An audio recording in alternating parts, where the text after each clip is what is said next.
文部科学省科学技術学術政策局人材政策課人材政策推進室でございます。令和2年度ダイバーシティ研究環境実現イニシアティブ公募説明会については、新型コロナウイルス感染症拡大防止の観点からウェブ上での開催に変更させていただきました。この後資料に沿ってご説明いたしますが、説明資料については科学技術振興機構並びに文部科学省のホームページにも掲載しておりますので、ご参照いただければと思います。またご不明な点等につきましては、資料最終ページに問い合わせ先を掲載しておりますので、適宜お問い合わせ願います。それでは資料に沿って説明させていただきます。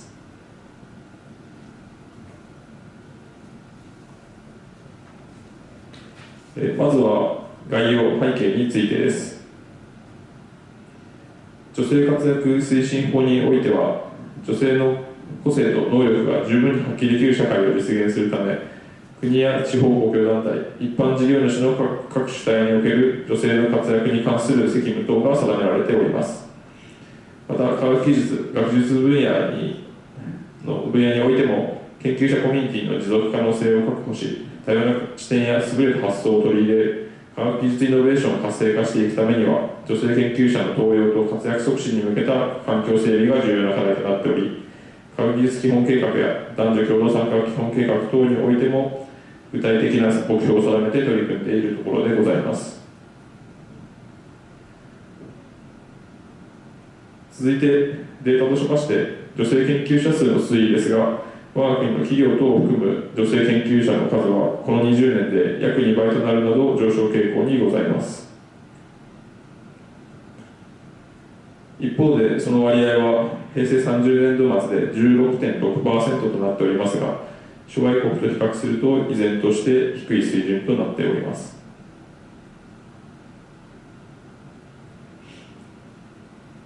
この女性研究者割合を機関種別に見ますと、大学等が一番高く、公的機関、企業等の順に低くなっており、全体として 16.6% という状況でございます。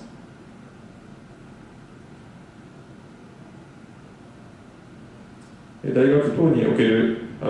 ける女性教員の採用割合を分野別に見ますと、自然科学系の女性教員の採用割合はこの10年間で増加しているところですが、政府目標として第5期科学技術基本計画でこのグラフ上矢印で設定している目標値に比べなお低い状況にございます。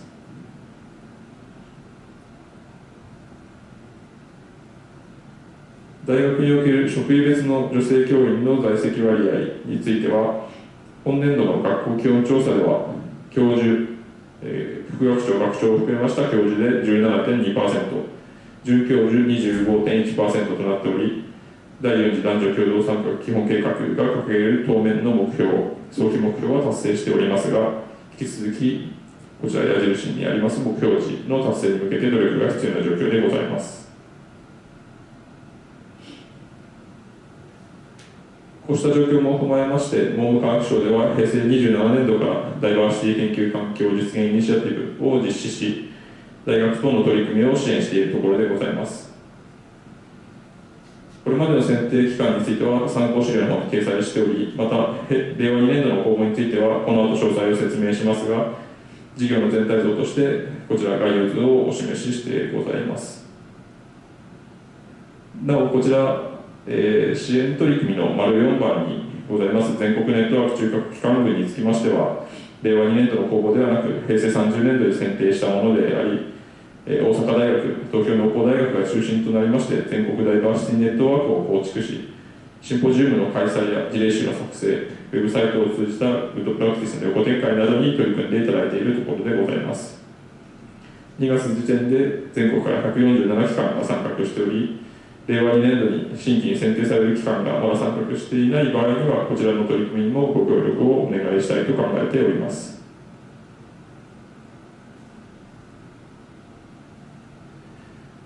続きまして、改めてですが、本事業の目的に入っていきます。先に述べましたように、我が国における女性研究者の割合は増加傾向にございますが、欧米の先進諸国と比べるとまだ低く、上位職への雇用もなかなか進まない状況にあるこ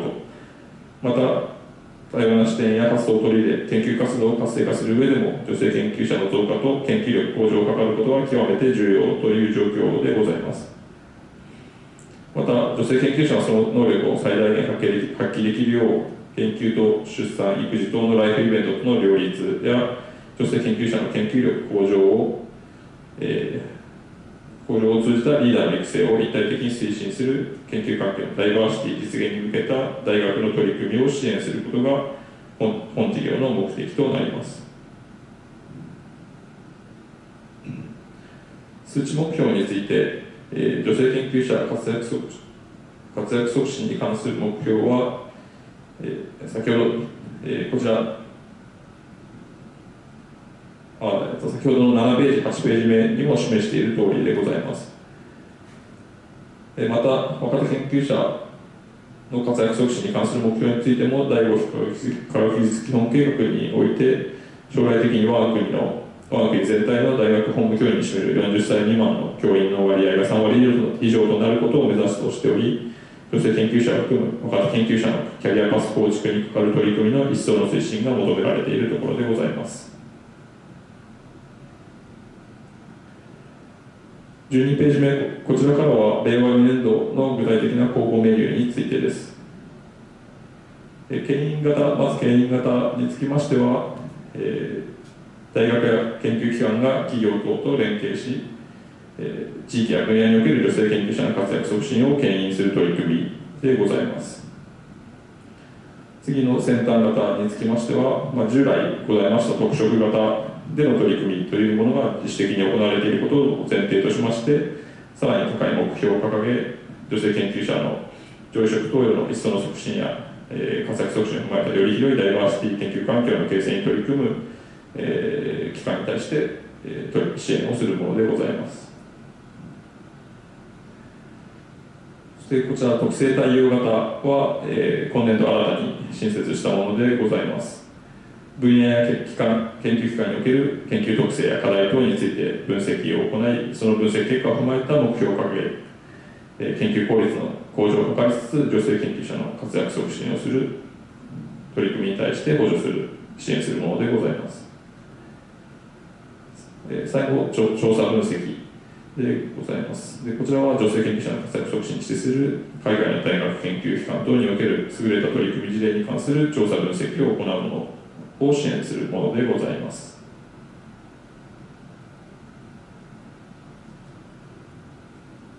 続きましては、14ページ、こちらの牽引型、先端型、特性対応型についてですけれども、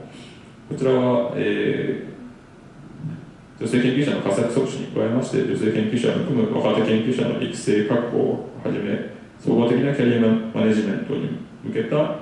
機関としての目標行動計画を設定、公表することを要件としております。ここでの当該目標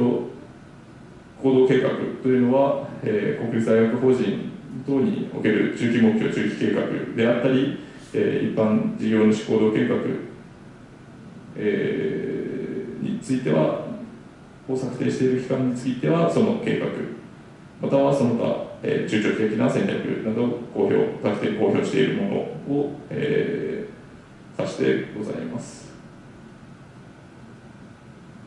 また、各取り組みの推進にあたっては、科学技術基本計画や男女共同参画基本計画に掲げる目標値の達成に寄与することが望まれております。続きまして15ページ目、まずは牽引型についてです。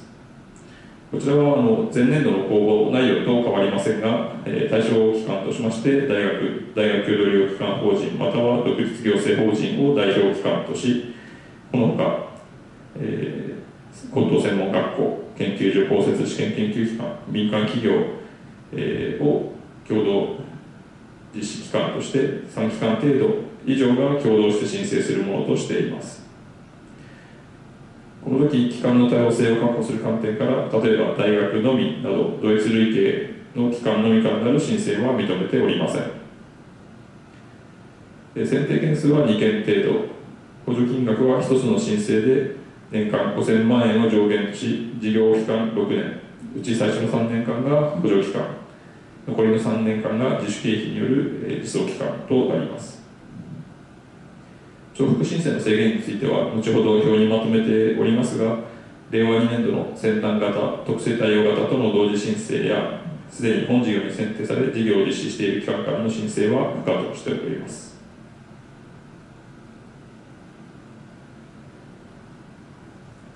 続きまして、牽引型での具体的な、取り組み支援内容でございますが、こちらライフイベントおよびワークライフバランスに配慮した、研究環境の改善や、それに向けた意識連携、機関内の意識改革や女性研究者の裾野拡大に向けた取り組み、また女性研究者の復帰・復職支援、女医職への登用への、積極的な女医職登用への有効な取り組みにかかる、取り組みを、支援するものでございます。下の枠の中に、具体的な取り組み例としてもう少し細かく書いてございますが、ぜひ参照いただければと思います。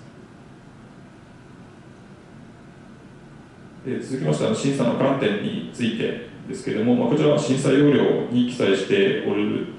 通りでございますが、牽引型におきましては、他の機関を含めた地域や分野の波及相乗効果であったり、女性研究者の新規採用割合にかかる国の目標値達成の寄与であったり、4番、連携体制として共同代表機関と共同実施機関のそれぞれの役割が明確になっているか、連携体制が整っているかなどがございます。続いて先端型についてです。こちらも前年度と公募内容は変わらず、大学共同利用機関法人または独立行政法人を対象機関とし、単一の機関による申請としております。支援取り組みは先ほど申し上げた通りですけれども、選定件数は3件程度、補助金額は年間2000万円から5000万円とし、事業期間は同じく6年間、最初の3年間が補助期間、残り3年間が自主経費による実装期間となっております。重複申請の制限につきましては、令和2年度の牽引型、特性対応型との同時申請や、平成29年度以降に本事業に選定され、事業を実施している機関からの申請は不可としております。この点、言い換えますと、平成27年度、28年度に本事業に選定された機関であれば、さらに高い目標を掲げ、申請いただくことが可能となってございます。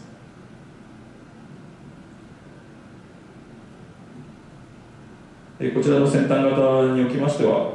従前の特色型や牽引型に関わる取り組みについては、原則補助金の受投は行わず、自主的に取り組まれていることを前提としております。なお、こちら真ん中に記載しているように、平成23年度以降に、女性研究者研究活動支援事業、並びに本事業に選定されたことのない機関においては、支援室等の維持費や、業務を担当する職員の雇用経費について事業開始1年度目に限り対象として認めております。またこの時事業開始1年度目に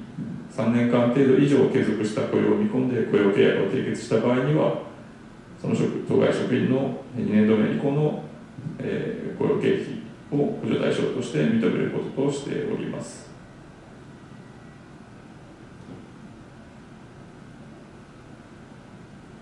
また先端型での、取り組み事例として以下のようなものを、記載しております。こちらの、女性研究者の海外派遣や、研究宣伝制度の導入によりまして研究力の向上を図る、また上位職等への促進を図る、またその海外派遣や研究宣伝制度により女性研究者が不在となる間に、教育研究活動を代替する代替要員の配置についての支援などがございます。